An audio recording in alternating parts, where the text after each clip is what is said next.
ప్రభుజీ ఎక్కువగా భగవంతుని నమ్మిన వాళ్ళకి, భగవంతునికి ఎక్కువ చేరువలో ఉన్న వాళ్ళకి ఇబ్బందులు వస్తాయని అంటూ ఉంటారు కదా ప్రభుజీ. మామూలుగా వింటూ ఉంటాము. అదంతా ఎంతవరకు నిజం అంటారు? అసలు నిజంగా హ్మ్. భగవంతుడి దగ్గర ఉన్న వాడికి కష్టాలు రావు అనేది ఎంత అబద్ధమో, హ్మ్. భగవంతుడి దగ్గర ఉన్న వాళ్ళకి ఎక్కువ కష్టాలు వస్తాయి అనేది కూడా అంతే అబద్ధం. హ్మ్. ఈ ప్రపంచంలో అందరికీ కష్టాలు సుఖాలు వచ్చి తీరుతాయి.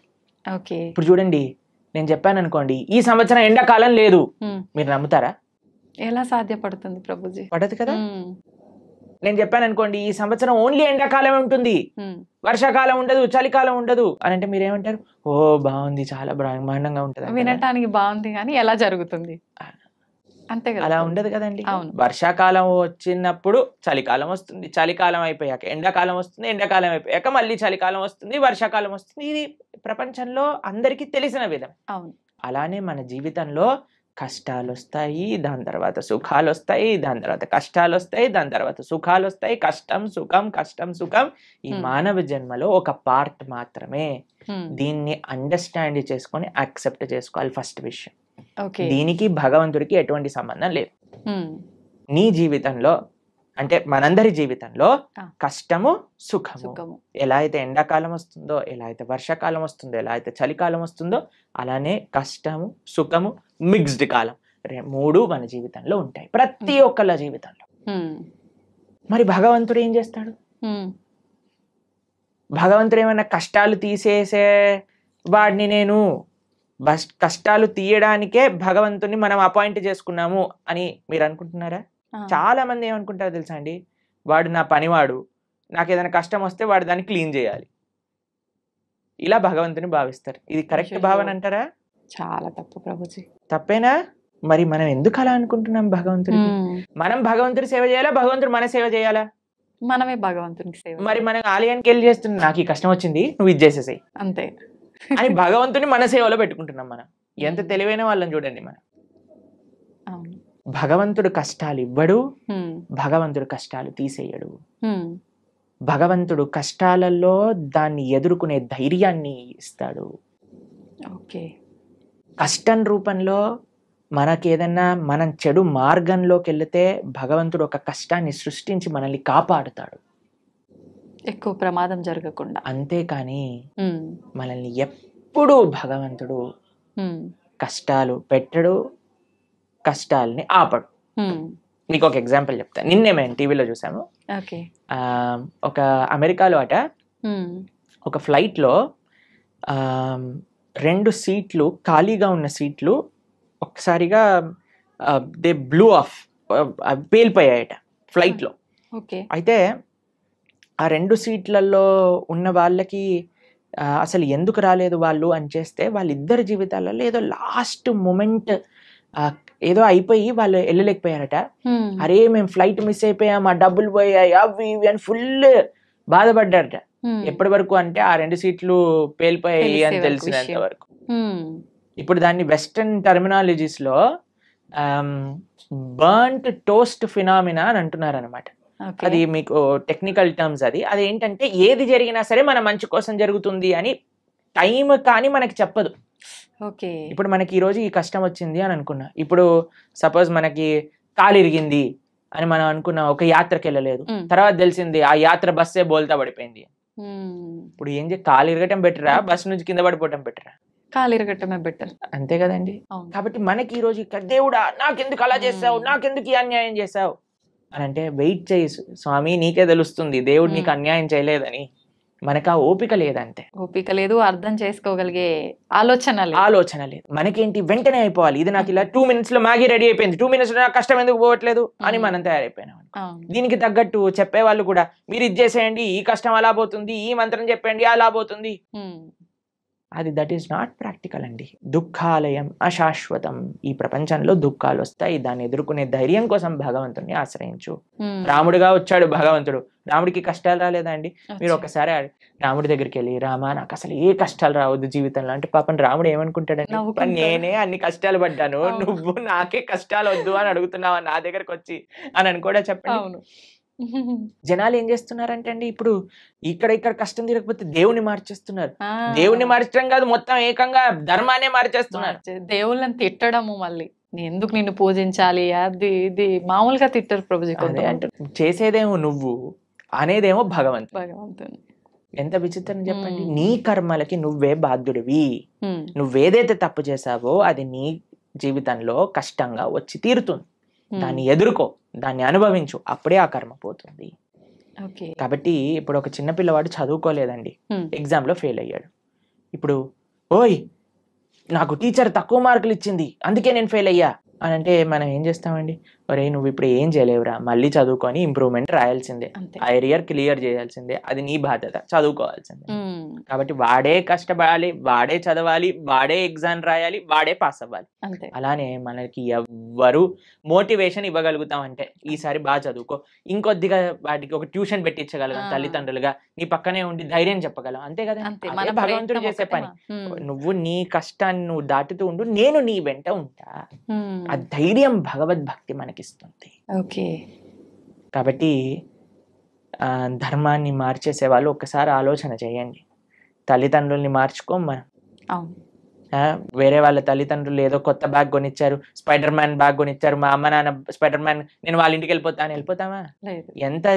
ఎంత సిల్లీయో, ఎంత worst thing to do in life. అలానే మన ధర్మాన్ని వదిలేసి వేరే ధర్మాలకి ఏదో కష్టాలు పోతాయి, మాకు కష్టాలు తీర్చేవాడు దేవుడే కాదు.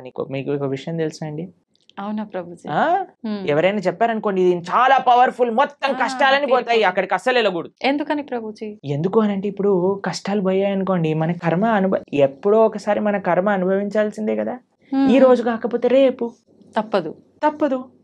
కాబట్టి నీ కష్టం ఈ రోజు మాయమైపోయింది అని అనుకోండి, ఈ రోజు మాయమైపోతుంది, రేపు వస్తుంది, దాన్ని నువ్వు తప్పించుకోలేవు.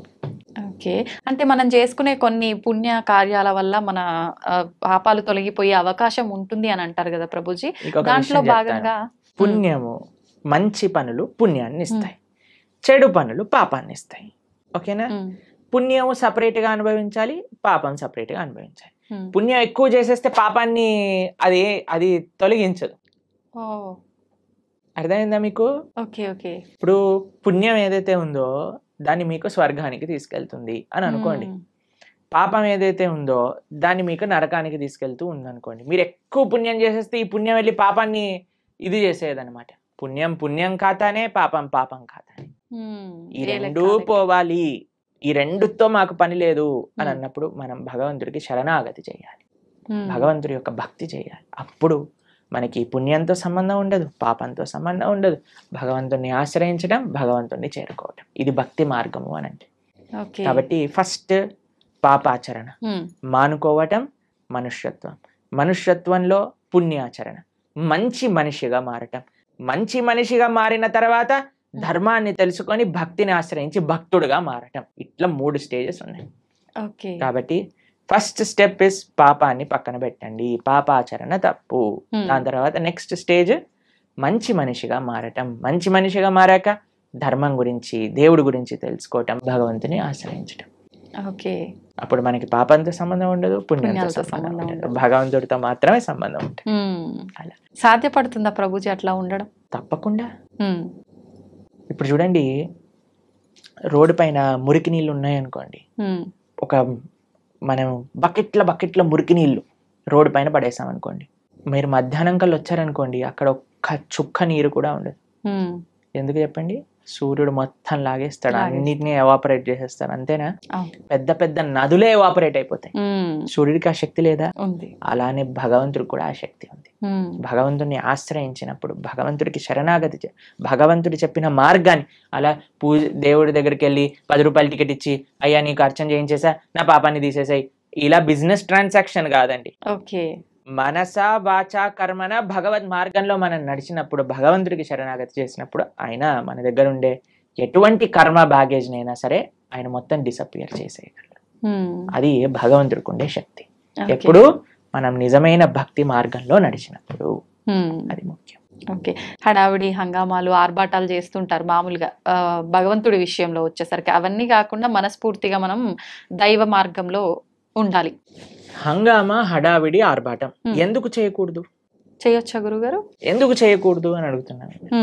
ఒక మ్యారేజ్ డే మనం సెలబ్రేట్ చేసినప్పుడు 25th మ్యారేజ్ యానివర్సరీ ఓ పెద్దగా గందరగోళం చేసేసినప్పుడు, పిల్లవాడి ఫస్ట్ బర్త్డే ఇంత పెద్దగా చేసినప్పుడు, ఒక పెళ్లికి కొన్ని లక్షల కోట్లు ఖర్చు పెట్టేసినప్పుడు భగవంతుడికి పూజ మాత్రం ఎటువంటి ఏమీ చేయకూడదు, స్వామికి దాలియాలు కట్టకూడదు. మన వాళ్ళు ఇప్పుడు మొన్న మాకు ఒక వీడియో పంపించారు, ఒక ఫేమస్ యాక్ట్రెస్ బాలీవుడ్ లో అంటుంది, నేను టాయిలెట్ కైనా డబ్బులు ఇస్తాను కానీ గుడి కట్టడానికి డబ్బులు ఇవ్వను అని.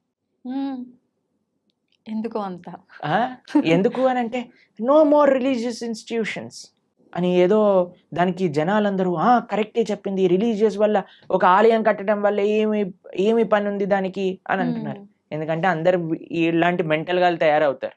అవును, ఆలయాలు లేవు కాబట్టి, రిలీజియస్ ఇన్స్టిట్యూట్స్ తక్కువ అయ్యాయి కాబట్టి ఇలాంటి వాళ్ళు పుడుతున్నారు. నిజమే, టాయిలెట్ మెంటాలిటీ కలిగిన వాళ్ళు. అదే ఆలయానికి ఇచ్చుంటే, భగవంతుడికి ఇచ్చుంటే మంచి మనస్తత్వం ఉన్న వాళ్ళు పుట్టేవారు.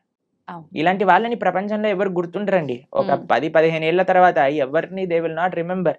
కానీ మనం ఇప్పటికీ గుర్తు పెట్టుకునేది ఎవరిని అని అంటే శివాజీ మహారాజ్ లాంటి రాజులని, ఎవరైతే ధర్మం కోసం కాపాడారు, దేశం కోసం ప్రయత్నం చేశారు, దేశం కోసం, దైవం కోసం, సమాజం కోసం.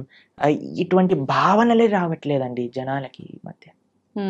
మొత్తం ఫ్యాషన్ అయిపోయింది. భగవంతుడి యొక్క ఆలయం రామ మందిరం కట్టడానికంటే ఎందుకు ఇన్ని వేల కోట్లు, అందరినీ పేద ప్రజలకు పంచేయచ్చు కదా. ఎన్ని రోజులు పంచుతావు, ఎన్ని రోజులు పంచుతావు అనేది ప్రశ్న. ఈ రోజు నువ్వు అన్నం పెట్టగలవా, రేపు పెట్టగలవా, ఎల్లుండి పెట్టగలవా, ఆకలి తీరుతుందా? కానీ భగవద్ ఆలయం ఏం చేస్తుంది అంటే మనసుని మారుస్తుంది, ఒక మంచి ప్రేరణనిస్తుంది. ఒక ఆలయం దేన్ని విషయాలకి కేంద్రం చూడండి మీరు. ఒకటి ఆర్ట్, కల్చర్, ట్రెడిషన్, హెరిటేజ్, ఎన్నిటిని నిలుపుకుంటుంది రామమందిరం. ఒక మందిరం మీరు చూసారంటే ఎన్ని వ్యవస్థలు, పూలు అమ్ముకునే వాళ్ళకి మందిరం, ఒక ఫార్మింగ్ చేసే వాళ్ళకి మందిరం, ఒక ఆర్ట్స్ నేర్చుకునే వాళ్ళకి మందిరం, భగవంతుని ఆశ్రయించిన వాళ్ళకి మందిరం. ఒక మనసులో ఒక ఉత్సాహం, ఒక నమ్మకం, ఒక విశ్వాసం, ఒక ధైర్యం కావాలంటే గుడికి వెళ్తామండి. మీరు మీ జీవితంలో ఎప్పుడైనా వెళ్ళారా అలా? అందరం వెళ్ళే ఉంటాం కదా. ధైర్యం కావాలి. భగవంతుడా మేము ఈ కష్టంలో ఉన్నాం, ఒక ధైర్యం నింపుకోవడానికి భగవంతుడి దగ్గరికి వెళ్ళి చెప్పుకుంటాం మనం. ఎక్కడికి వెళ్తాం ధైర్యం కావాలంటే చెప్పండి. అసలు ఈ ప్రపంచంలో ఎక్కడైనా ఏ ప్రదేశం ఉందా ధైర్యం కోసం వెళ్ళడానికి? మీరు థియేటర్కి వెళ్తే ధైర్యం వస్తుందా? లేదు. పార్క్కి వెళ్తే ధైర్యం వస్తుందా? లేదు. షాపింగ్ మాల్కి వెళ్తే ధైర్యం వస్తుందా? భగవంతుడి దగ్గరికి వెళ్తే ధైర్యం వస్తుంది. ఆ నమ్మకం, ఆ విశ్వాసం, ఆ పట్టుదల. ఏదో ఒక ఇన్స్టిట్యూషన్ మన కల్చర్ని, మన ఆర్ట్ని, మన ట్రెడిషన్ని, మన సాంప్రదాయాన్ని నేర్పించే ఇన్స్టిట్యూషనే మందిరం. కాబట్టి మనకి వీ వాంట్ ఎవ్రీథింగ్. ఎప్పుడైనా మీరు హైదరాబాద్ లో ఈ 5 స్టార్ హోటల్ కట్టబోతున్నారు, వాడిని అడిగారండి, ఎందుకు 5 స్టార్ హోటల్ కడుతున్నావు, నీ పక్క నుండే స్లమ్ లో అన్ని డబ్బులు బంచేసాయి, 1 స్టార్ హోటల్ కట్టి సరిపోతుంది అని మనం ప్రశ్నిస్తామండి? లేదు. ఎందుకు? మనకు కావాలి. ఎవరైనా 700 crores 5,000 crores పెట్టి మూవీస్ తీస్తే వాడికి వెళ్ళి చెప్తామా, ఒరే నువ్వు ఈ మూవీ తీయకరా, మేమందరం ఏం పర్వాలేదు, చూడకపోయినా పర్వాలేదు, నువ్వు 1000 కోట్లు పనిచేసే జనాలకి అని చెప్తారా అండి ఎవరైనా? లేదు. దీంట్లో మనకి ఏం ప్రాబ్లం లేదు. కానీ ఎప్పుడైతే భగవంతుడికి ఏదన్నా సేవ చేస్తున్నారనుకోండి, భగవంతుడికి అభిషేకం చేస్తే వెంటనే పాలేంటి అని అంటారు. నేను చూసానండి సినిమా హీరోల కట్అవుట్లకి పాలాభిషేకాలు చేస్తూ ఉంటారు. రాజకీయ నాయకులకి, కరెక్ట్ రాజకీయ నాయకుల విగ్రహాలకు పాలాభిషేకం. అప్పుడేమైంది మన నీతి?